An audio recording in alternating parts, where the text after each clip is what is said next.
With Jamie, and it's loud in here, but we're going to show you this section here. We're in our stairwell. He's built a landing, and we're going to show you just building the landing down, just for simplification, how to do these stair stringers a super simple way. Here's the rest of our stairwell going up to the upper floor, and I'm not going to show you all that, but it's going to be done in the same fashion. This is going to be our finished height. We're going to call this the finished floor. In this case, it's only a tread, but just call this the finished floor, okay? Now, we can measure from here down to the concrete and get a number. 45 inches. It's very important to measure from the finished surface to the finished surface. Even if those surfaces are not installed in the house yet, you have to know what those heights are going to be. Say a 3/4 floor, wood floor, or is it going to be a 1/2 inch engineered wood floor, or is it going to be carpet, or is it going to be tile? You really need to know. You have to know exactly what it's going to be to get it precise. All right, so we're going to divide 45 inches into a number that will make our stair rise a comfortable and code passing height.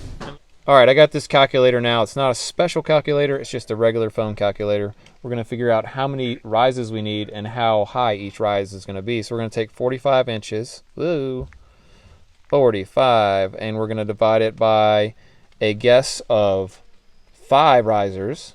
This is the ballparking to start with. That would give us 9-inch rises. That's too tall. Let's try again. 45 inches divided by 6 risers. 7.5 inches. Perfect. So that will work. That's between 7 and 8.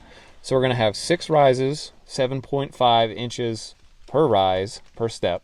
And that was the ballparking part. We guessed once and then we guessed right. Okay, that's pretty much it. We've got it established that each rise will be 7.5 inches.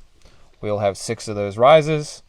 Each cutout run on our stringer will be 10 inches, and then we'll have an 11.25 tread that sticks off 1.5 inches. So now if you stuck around with us this long, you may not have. Now we're going to do the simple and easy part. We're finally to the simple and easy part. All right, now we're going to build a jig. We know that our rise is 7.5, and this board that's close enough to 7.5 for the example. And we know that our run is 10 inches even. We're going to make a mark right there. Now take another scrap of wood and make a straight line between the 2 points. That represents our cutout. It is important to know that this corner is indeed square, 90 degrees. That is very critical. Next step is to attach it to a scrap piece of wood just as an edge guide, and I'll show you why that's going to be helpful in just a moment.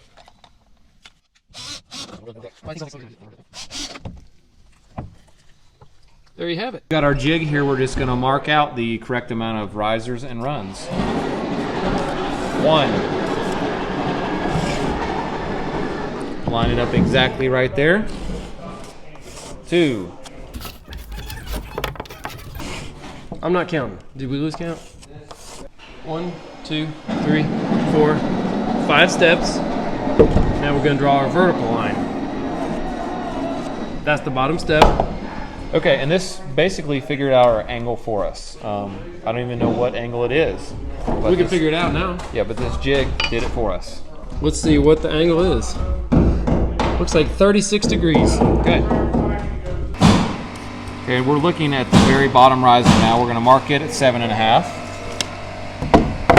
and mark it across. This very bottom tread, we're going to take off an extra 1.5 inches. This is so important. If you forget this, which I have in the past, then you'll be cutting each step again later in place if you already nailed it. Okay, perfect. Now when we add the 1.5 inch tread to each of these, this will also be a 7.5 total from bottom to top of tread.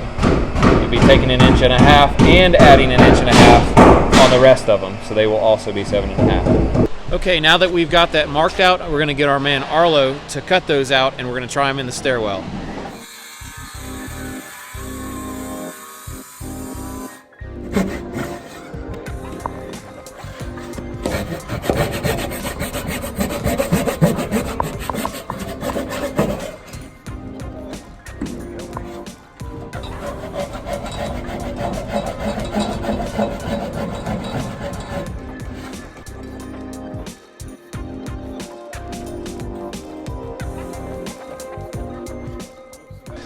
These guys are fast. They've already got it done. You can see that we ended up with 7.5-inch rise on every step. Let's check this one.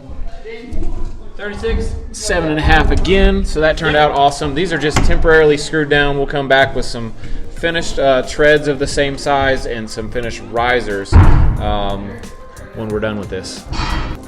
If you're an experienced carpenter or a builder, you know that this is a framing square, and you would know that these handy little adjustable nuts are made especially for marking angles, and those angles on stairs is where they come in super handy. So we just wanted to show you the way to not have to use one of these or have any special knowledge of what this does. I'd like to take this opportunity to thank the person that watched our video and notified us that I have been wearing my hat backwards for about a year. I didn't even know it, and you know what? It's all better now, so thank you.